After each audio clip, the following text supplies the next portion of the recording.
Good evening, everybody. I trust you had a fruitful day. I do not say happy, though I hope it has been happy. Namo tassa bhagavato arahato samma sambuddhassa. Namo tassa bhagavato arahato samma sambuddhassa. Namo tassa bhagavato arahato samma sambuddhassa. Homage to the Buddha, the blessed, noble, and fully self-awakened one.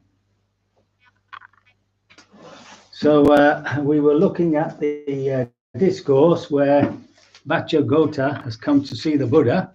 And just to remind you of these 10 questions, indetermined questions or undetermined questions, known as Vachagotta. The Buddha wouldn't answer them because when it came to himself, of course, there was always a presumption of a self, of somebody who exists or not exists, etc. But here we can see some of the obsessions of the age about the world being eternal or not eternal, whether it was finite or infinite, space and time, whether the body and the soul were one. So that's obviously a materialist position. The body and soul are one, body and mind. Soul here, I think, is a word that might combine for us our emotional life and thinking life, because the English word mind tends to be stuck up here. And of course, this quadrilemma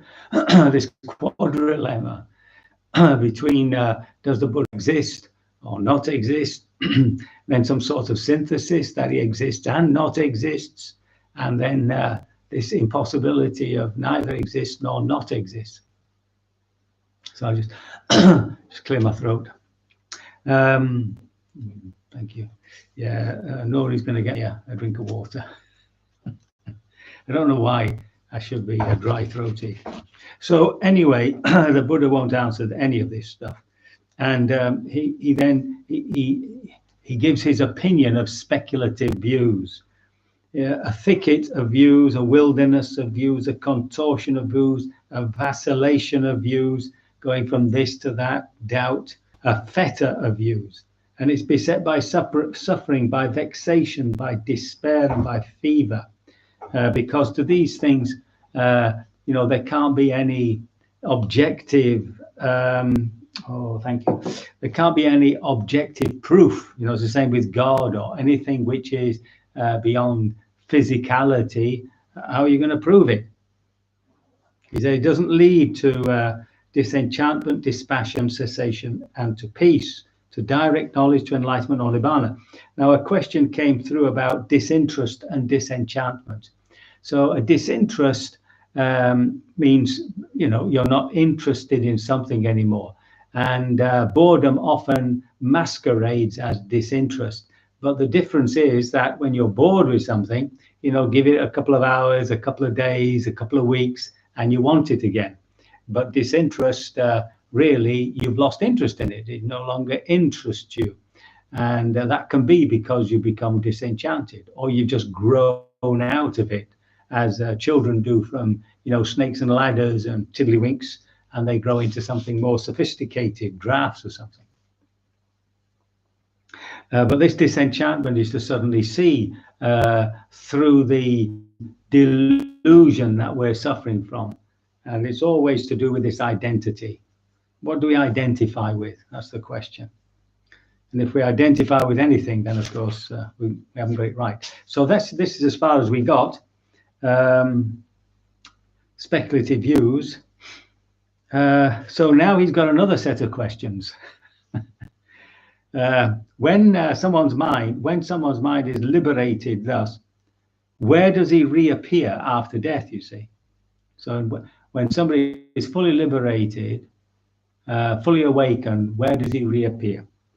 So again, you see, the term reappears does not apply, Vacha. Well, where does he not reappear? He says the term not reappear does not apply, Vacha. Well, does he both reappear and not reappear? He says, no, that just won't do, you see, does not apply. What about neither reappears nor does not reappear? And he says, no, neither reappears nor does not reappear, does not apply, Vacha. Now, when Master Gautama is asked these 4 questions, he replies the term reappears does not apply, Vacha. The term does not reappear, does not apply. The term both reappears and does not reappear does not apply. And neither reappears nor does not reappear does not apply, Vacha. Here I have fallen into bewilderment, Master Gautama. Here I have fallen into confusion.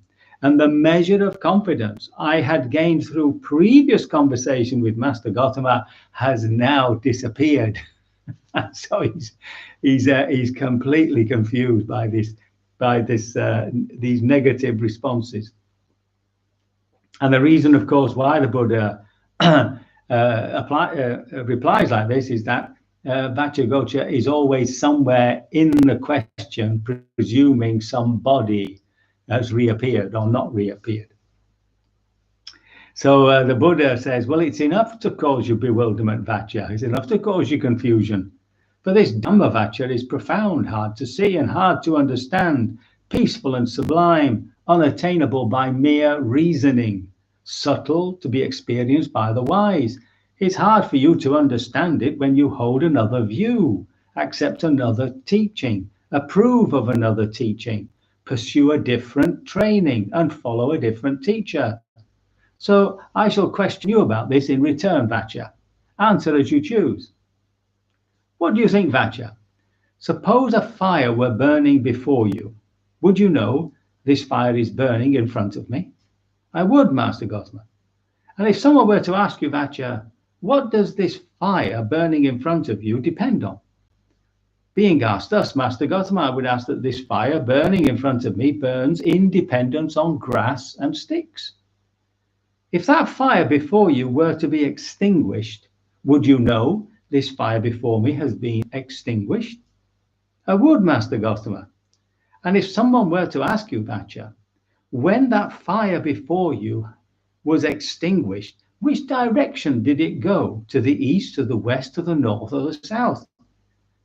Being asked thus, what would your answer be? That does not apply, Master Gautama. The fire burned in dependence on its fuel of grass and sticks. And when this was used up, if it does not get any more fuel, being without fuel, it is reckoned as extinguished. So too, Vacha, the Tathagata has abandoned that material form by which one describing the Tathagata might describe him.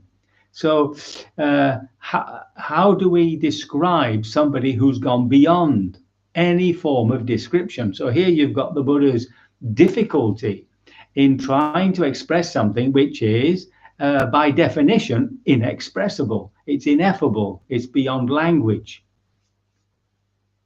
And he goes on, he says, well, I've cut it off at the root. I've made it like a palm stump. Done away with it so that it's no longer subject to future arising. The Tathagata is liberated from reckoning. You can't in terms of material form. He's profound, immeasurable, hard to fathom, like the ocean. And that's why these terms don't apply. So whatever is within us, which finally liberates itself from this delusion of being this psychophysical organism, is something that simply cannot be described by any words or by any images. That's what the Buddha is telling him, you see. And then he goes through the 5 khandhas. So the first is form, the body, and then there's feelings. So he says the same about feelings, the same about perception and concepts and images and all that, the same about all the habits that constitute a human being, all these habits that are caused by or are maintained by our volition, and finally, of course, the screen of consciousness upon which it all arises. So now we have to go to the physics of the time. When this was, when the people, when Westerners first came across this, the theologians and philosophers, they just presumed it was some form of subtle extinction. So the Buddha was simply a clever materialist. That in the end, everything disappeared, and that was the end of it. And one of the examples to show that was this image of the fire being extinguished. But the physics of the time was that the four elements, so the earth element, which is to do with extension, solidity, etc. The fire element, which is to do with any form of heat or cold. The water element, which is to do with cohesiveness. So you can see the feel of that in water or an elastic band or something. And finally, of course, air or wind. Sometimes it's defined as wind, which is movement. Now, it is said that all these four elements are everywhere at all times in some combination or another. So when this fire, when it was understood that when you rub two sticks together, it wasn't the friction between the two sticks that was causing the heat and therefore the fire. It was by rubbing two sticks, you were calling the fire element around everywhere to come and be there in those sticks and grass. And that's why it was often used as an expression of attachment. So now when the fire is extinguished, the fire element simply goes into a non-grasping state. See, that's the point. So there's not a destruction of the fire element. There's only a destruction of this fire. And as I say, it's often used as an example of clinging. So what the Buddha is saying, that there's something in us which, once it's lost its identity with this psychophysical organism, all this thing about I think, I feel, I am the body, etc. When all that's gone, there is a release of that which knows, and that, of course, is your satipanya, your intuitive awareness. Now, when you're meditating and you've accessed that observation post within yourself, and you are observing sensations coming from the body, or hearing things at the ear, or you're feeling things in the body, or you can see, images and thoughts in your mind. Remember that unwittingly, you might say, we have pulled out of the identity with all these things. We're actually identifying with this observer, identifying with the feel of the one who knows. So, it's like, it's in your meditation, try to make that sort of obvious to yourself, by saying, well, who is the observer? Who is the feeler? Right? But it is, because it's not what is actually being felt and observed. And so at that point within ourselves, when we are the observer, we've only got to, as it were, jump that one more step to go beyond the idea of somebody observing, somebody feeling, right? And that will happens naturally with time, with the effort, with that question mark constantly in the mind. All right. So that's the Buddha's answer. And he warns us that trying to describe this is a fool's game, which I've just done, of course. So we've now come to the end of the discourse, and this is Vachagotta seems to have clicked.